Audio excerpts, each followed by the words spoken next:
Hello, everybody. Welcome to Chapter 18 of the Global Shift. Chapter 18, we are really coming to the close of Season 2, and today is, again, a very important episode. I'm not sure if you know or have realized yet, and I've mentioned this before, all of the episodes are purposely in order so you develop, shift your perspective, and partake in the meditative exercises in a specific order.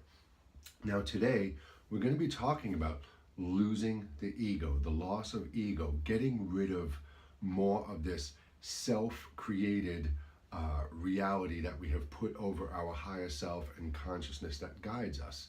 Now, I want you to think about that for a second. This layer, we've put this layer on top of us that we are trying to break free of. And this is why we have such internal conflict inside all the time. Now, I want you to bear with me because many times these messages are really hard for me to put into words. And this is why I'm writing the book. I get to sit down and really focus and think about it and put these things out and channel it right. But when I do this, the global shift, this is not scripted. I sit down, I hit record, and I sit here and I talk to you. So a lot of times the information is in my mind. And as I'm talking to you, I'm getting more insight and things that I'm trying to put into words and deliver it the right way. Now, the loss of ego, this is a very difficult thing for people to do because they really don't understand the aspect and the separation of the self and the ego. Now, I don't mean the self as in what's talking to you now. When I say the self, I mean the higher self, your celestial being. That is your true person, if we have to use a word to identify you on a singular basis. But your celestial being, your celestial energy, your celestial light, your higher self, your ultimate consciousness is who you really are. We need to get you now to separate everything else from that. And it's very difficult because that everything else really has become majority of who and what we are. So let's think about that. Before we can just say, well, this is what you can do to get rid of it, try this and work on this, we've got to understand really what creates the ego. When you were born here, you're born with a very small operating system, a very basic guidance system, hand to mouth to eat. You know what I mean? It's basically like very simple. That's why we have to be nurtured, as you see in nature, from primates to birds, and everything, nurtures its young. Of course, there are some amphibious animals, turtles and stuff, they just go right to the ocean. But again, this is that basic natural instinct. We are born with one, but to survive on our own is impossible from infant stage, right? So look at yourself when you're born. When you are born, you are basically, for lack of a better explanation, you're a blank slate. You are absolute, pure innocence. You have a very limited capacity of consciousness because you are here to truly, honestly experience and witness the physical world. So at that point, you are your true self, navigating your true physical being, this vessel, but with the capacity that your higher self can connect with the infant and the capacity that the infant can connect with the higher self. We're going to circle back to this. I know this is very difficult. But what we want to do now is find out what happened. What happens from that point to where you are on your natural path? What distracts, deters, and blatantly, to put it in blunt terms, picks you up and puts you on another path purposely? So what happens? Well, what creates the ego? Because this is what creates the ego. And this starts off with our family, our immediate family, because they themselves have been raised, most part, have been raised under certain misguided ways. And these ways that we're going to get into and talk about right now. So right off the bat, it's the things that your family is honoring and worshiping and eating and partaking in that do not feel really that good to you. But you do it anyway, and you succumb and you take on these responsibilities and these ways because it's just what your family is doing and has done and always will be doing unless somebody changes. So you adopt these ways of your family. Now, I'm not talking about genetics, your physical vehicle. I'm talking about you. What we start to do is we start to absorb like a sponge. We're experiencing and witnessing things that our family is doing, but we start to process these as normal and acceptable, even though something else inside of us way up there is going, no, no, no, no, no, no, no, no, no, don't turn left, turn right. But we're distracted because everyone in front of us is going, no, no, no, we're all going to go turn left now. And you go, okay, well, I'm going to turn left. And you start to become disconnected from your higher self. And you start to now create a false sense of who you are, even as a very young child. Then we go into school and we start to become educated. We start to fill our minds with information. We start to have to process information, go home and take home responsibility, all to teach us how to function in this created society around us. So we take on all this information that's to function in this society around us, to give you the job, you know the whole thing, we've talked about this before, but here as a young child again, you're being forced now again to be put into another position that might not resonate the right way with you, but again, because it's what everyone is doing, you start doing this. Now when you go to school, you get friends. And as we grow up, we have friends, our family, our school, our job. We have television shows, we have radio. We start to buy materialistic objects. We start pursuing money. We really become accustomed to thinking that I was born to follow my family's ways, follow the ways of my church, follow the instruction of school, follow the commands and demands of my boss, and give my government this, and give my church this, and do all this stuff. And meanwhile, inside, there's this little voice screaming out to me that all of these things, these TV shows, these songs I'm listening to, these foods I'm eating, all these things are not right. They're not right. And you have now created an entire sense of a false being. You have created an entirely false sense of reality around you. You have taken your true connection to your higher self that never had a chance to grow naturally as a child, and you have put everything and anything that everyone and anyone could have possibly thrown at you and told you is right and wrong and up and down and left and right and 2 + 2 is 4 and get this and do this and go there and have this and you gotta try this and I have this, it's the best, it's the best, it's the best, we need more of this, I want more of this, all of this stuff, and we're gone. We're gone.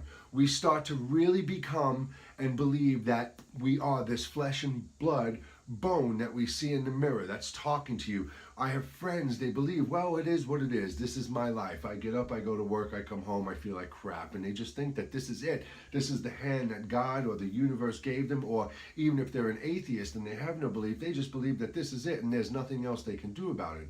When the stone cold fact, the stone cold truth in everything I just told you is you are none of this. You are none of this. You are your consciousness. You are that voice inside your head, that voice of reason that tries to tell you not to eat that, and then your ego says eat it. That is who you truly are. But even that is not a physical being like this. It is energy. It is light. It is intelligence. It is electricity. It is consciousness. It is a being so far beyond our comprehension, yet we let ourselves get lost. We let ourselves get lost in a rover, a product, a rover, a piece of technology.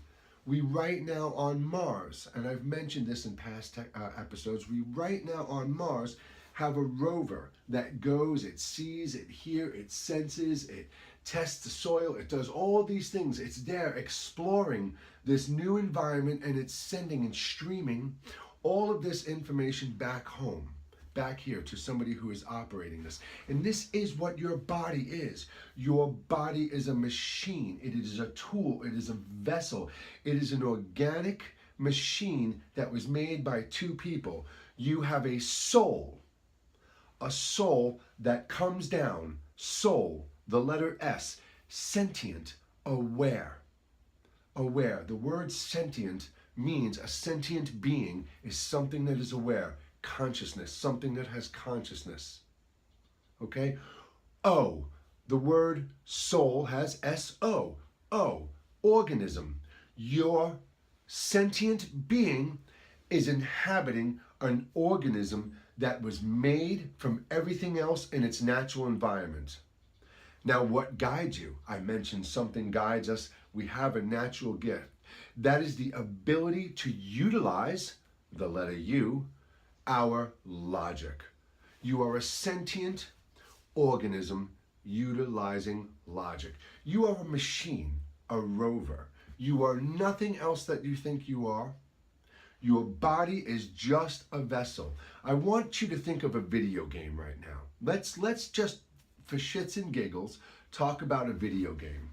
You sit with a controller on your hand, and now we have wireless Bluetooth controllers. You sit with a controller in your hand, and on the screen is a character.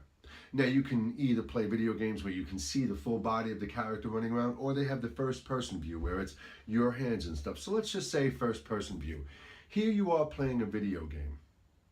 That character in the video game has an environment around it that it has to operate in, and we have to navigate it through. Now, you, the higher self, you, can only do what that environment will allow that character to do inside that game. And that character inside that game can only navigate that world by the intelligence and skill of the operator. One more time. A character in a video game, you are the operator. You can only do what that world will allow you to do, the capacity of consciousness and the rules of creation for that environment. You can only do what you're allowed to do within that environment. You can't do any more. You can't do any more. And the character can only navigate and go through that life, that experience, that environment, that world by the guidance of the operator. The exact same thing we're doing here. The exact same thing we are doing here. Now, you don't get lost in that. When you put the controller down, you don't walk away and take that world with you and live in that world. Your character goes into sleep mode in the video game. But you put the controller down and go on with your regular life.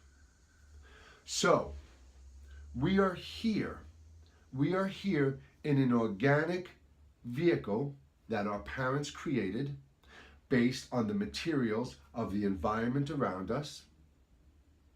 This organic vehicle grows. My celestial energy, my soul, is able to come down here in this organism, and I am able to utilize my logic, my skill, and my intelligence of my higher self to navigate through this world.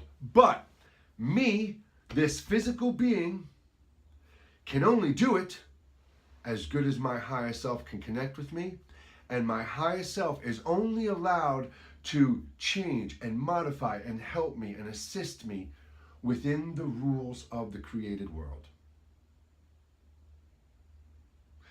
Right now you're listening to this and you're going, shit. That really does sound feasible. But back to what I said, you're that character in the video game now who has forgotten about the higher self. You're disconnected from that operator and you're wandering around this created world, thinking it is your true reality. You have disconnected yourself from your higher self and you are walking around the created reality lost, believing that this is all there is and this is what it is and what everyone here is telling you is what it is. And it's not.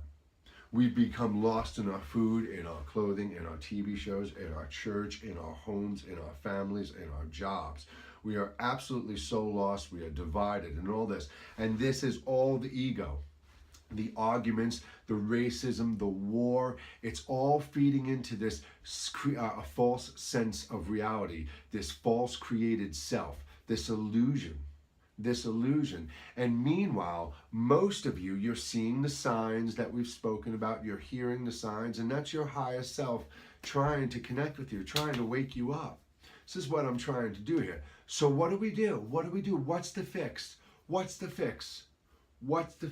How do we shed that ego? How do we get rid of that? How do we lose it? Now, from time to time, you're going to embrace it. We all do. I mean, we are here to experience and witness this created reality, and without taking on some of it and indulging in some of it at times, we're not going to know what it was really like to be here, right? So we have to not abandon the ego. You know, we do have that unique desire, and it's okay to give into it a little bit.